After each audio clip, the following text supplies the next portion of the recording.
Hi, this is Chris from needlepointers.com. As you can see, my beautiful big ironing board cover has been scorched and is dirty. I love this bicycle pattern on this fabric, but I need to fix it. This large ironing board is wonderful for quilting, and it makes it easier to iron large quilts. Unfortunately, the current fabric is stapled under the board, so I cannot remove the existing cover. So it's time to make a new cover. I will leave the old cover in place and simply create a new cover to place on top. This is a quick and easy sewing project, and even simpler because my board is rectangular. Do you have a traditional ironing board and need a new cover? We have another tutorial to show you how to make an ironing board cover for a traditionally shaped ironing board. Look in the description of this video for a link to the other tutorial. What fabric is best for ironing boards? I recommend using a cotton fabric for your new ironing board cover. Cotton duck cloth is also a good choice as it is a heavier weight cotton. For my cover, I will be using some quilter's cotton fabric. I really like the bicycle fabric currently on my ironing board, but I couldn't find the same fabric. But I found this fabric with smaller bicycles to use.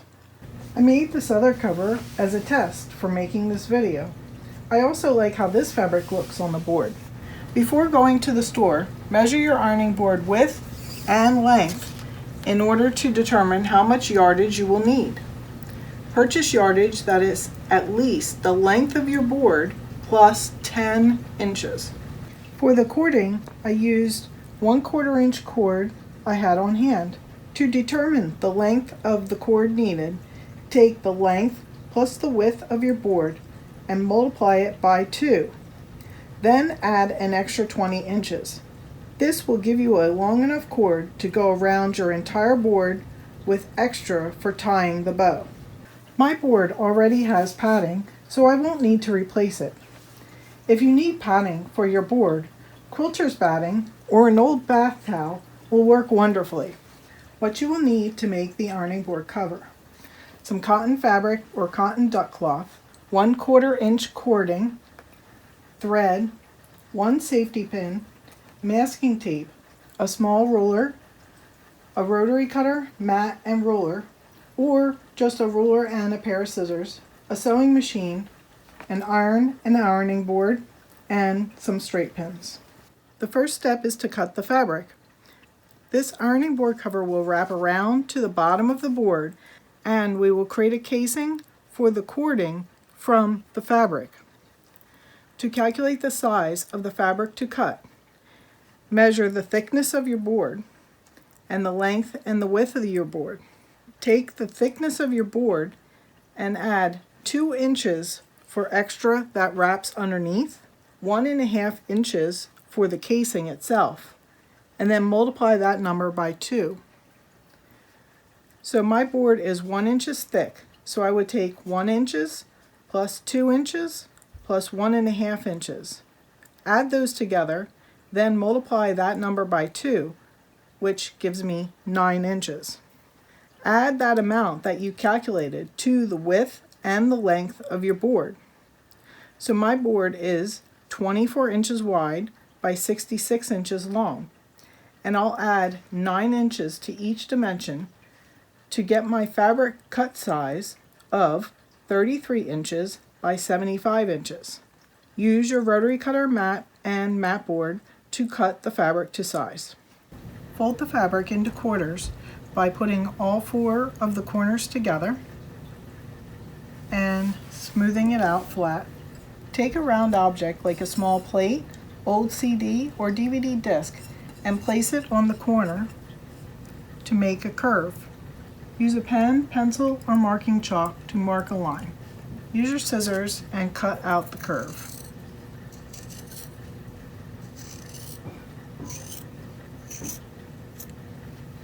Next, we will make the casing.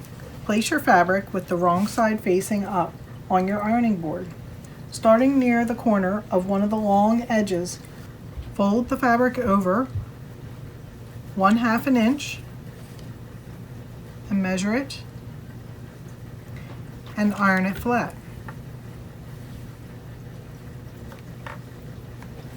I like to do it in sections so I don't have to keep moving my fabric around. So after I fold it over the length of my ironing board, I can then fold it over again another 1/2 inch, measure, and iron it flat. This will become your casing. When you get to the corner, fold it in and then measure your corner to make sure you're getting your 1/2 inch and ease in the fabric around the corner. Iron the corner flat. You can then pin to hold your seam in place. You can also iron the first fold all the way around before folding it a second time. When ironing the corners, ease in the fabric as best as you can. I did end up with a few puckers in the corners, but they won't show as they will be underneath the board and facing the board, so I didn't stress about it. I'm going to continue ironing the casing and pinning it all the way around, and then I'll be back to show you how to sew it. At your sewing machine, set it up for a straight stitch at the normal length. Thread the top and the bobbin with thread matching your fabric color. Start sewing at the middle of one of the short sides. I'm going to top stitch close to the inner folded edge of the fabric and back tack at the beginning and the ending. Go slowly around the corners and stop sewing before you reach your starting point, leaving about a 1/2 inch opening. This will make the case for the cording, and this will be where we put the cord in. I'm using my blind hem foot because it has this guide on it that happens to work very well when you're sewing this kind of seam. When sewing with the blind hem foot though, I have to move my needle over to the right so that it hits on the right side of the guide. Begin stitching and back tack at the beginning and the end. The folded edge will run right along the edge of the guide, and the needle will stitch at a consistent distance from the edge. Remove your pins as you're stitching so you don't run them over. Go slowly around the corner, and you may have to stop with your needle down and adjust the fabric to make sure you catch it all the way around.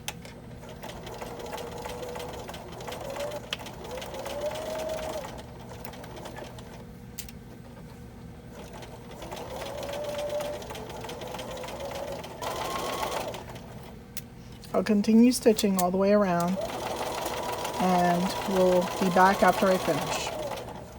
Alright, so I've sewn the casing all the way around and I've left this small opening so that I can put the cording in.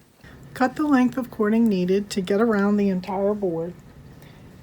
You could also use elastic, but elastic can be hard to adjust and pull it tight enough. Place a small piece of masking tape around the end of the cord and then put a safety pin on the cord just past the tape. I found that if I didn't have a tape on the end, the cord can come unraveled as you are pushing it through the casing and the pin could come off the end. This taped end and the pin will help you feed the cord through the casing. Insert the end of the cord and the pin into the casing.